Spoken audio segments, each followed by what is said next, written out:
Canelo Alvarez is currently the #1 pound-for-pound best boxer in the world. Over the years, he has adjusted his fighting style from that of a slick counterpuncher to a powerful and precise stalker. Canelo's dramatic increase in power is perhaps no more evident than in his devastating uppercuts. There are three key components to Alvarez's uppercuts that allow him to strike with enough force to even break his opponent's orbital bone. We will be analyzing two clips that perfectly showcase these three components. The first of these clips is Canelo versus Billy Joe Saunders, and the second is Canelo versus Alfredo Angulo. The three key components to Canelo's uppercut are the setup, the weight distribution, and the rotation. Let's take a look at Billy Joe Saunders versus Canelo. Throughout the night, Saunders attempted to evade Canelo's punches by bending at the waist, thus allowing Canelo to only throw his punches straight over his head. However, Canelo caught on to this, and in this particular circumstance, Canelo was able to pull counter Saunders' right hand. After missing, Saunders bent at the waist, expecting to evade Canelo's next punch. However, as Canelo knew that Saunders was going to perform this maneuver, he decided to throw a rear uppercut, thus landing the uppercut as Saunders moved into it and achieving maximum impact. The second component to Canelo's perfect uppercut is his weight distribution.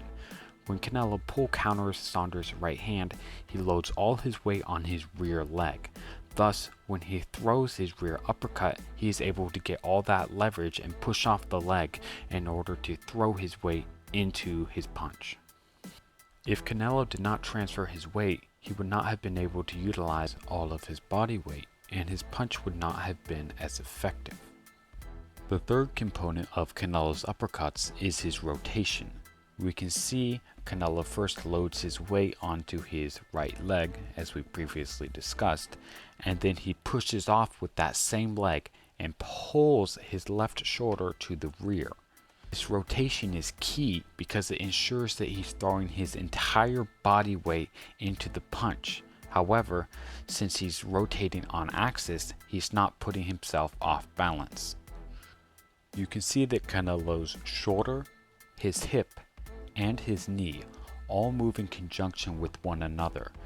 This allows him to very efficiently and effectively transmit the power generated from his rear foot straight to his punch.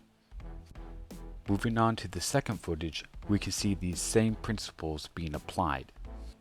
Throughout the fight, Canelo realized that Angulo tended to utilize a static high guard for his defense. Canelo then found a way to exploit this weakness by flashing his right hand in a feint. This caused Angulo to react by raising his hands in his high guard.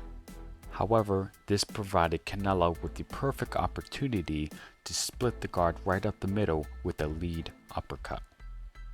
Once again, it is the setup for the punch that allowed the punch to be as effective as it was.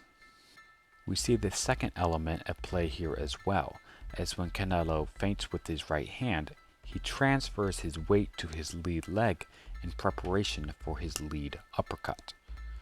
And finally, when Canelo decides to throw his punch, he pushes off with his lead leg and uses that power to rotate his hips, causing his right shoulder to be brought to the rear. This rotation allows him to power straight through the guard of Angulo and land with much more power than he otherwise would have been able to generate if his body did not move together. We can once again see that his left shoulder and his knee and his hip all move at the same time and in the same fashion. Obviously, there are many principles that must come into play in order to throw an effective uppercut. However, these three elements are some of the most important when it comes to generating the amount of power that Canelo can with his uppercuts. If you enjoyed this video and would like to see more boxing content, please consider subscribing. That being said, stay sharp, and I'll see you next time.